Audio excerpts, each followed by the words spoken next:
Next up is Professor Bill Jellison, Associate Professor of Psychology, and his title is What Was the Stonewall Uprising?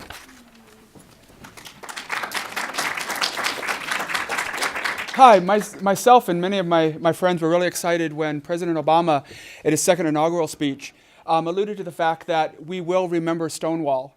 By a show of hands, can anybody tell me what he meant by that? Who haven't had me for a class?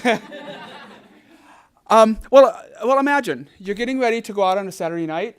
For those of you who are legal drinking age, you want to go out to a bar with friends. So you get dressed up and planning on having a fun night, socializing, and maybe a little bit of dancing. However, when you arrive at the bar, you're told by the bartender that you cannot be served alcohol because you have a mental illness. However, you feel fine and you seem okay with your friends.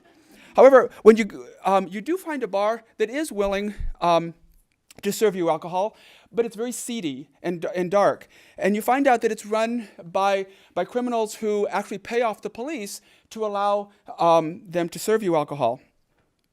And even though the police are paid off so that you can illegally be sold alcohol, occasionally the bars are raided and you're arrested by the police. In fact, the police would come in, put you in handcuffs, and take you away and prosecute you. And on top of that, the next day, your name and the crime that you committed would be listed in a local paper.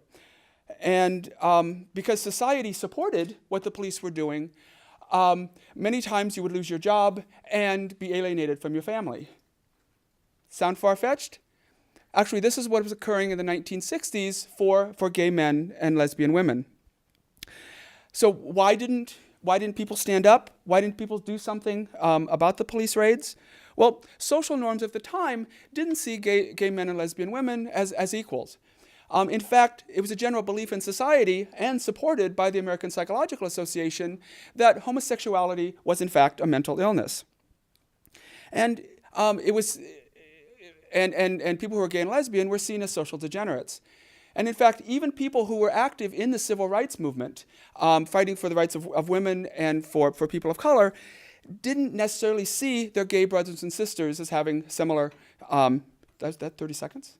Oh, didn't necessarily see their gay brothers and sisters as equals. And also, it's difficult to find a voice because it was illegal for people to congregate, and in fact, it was anything that mentioned homosexuality was seen as pornography. So thus, it was illegal to send any information through the mail. Well, one night, the residents of a bar, the Stonewall Inn in New York, during a usual raid, decided to retaliate. And when the police were putting them in handcuffs, one of the patrons actually pushed back.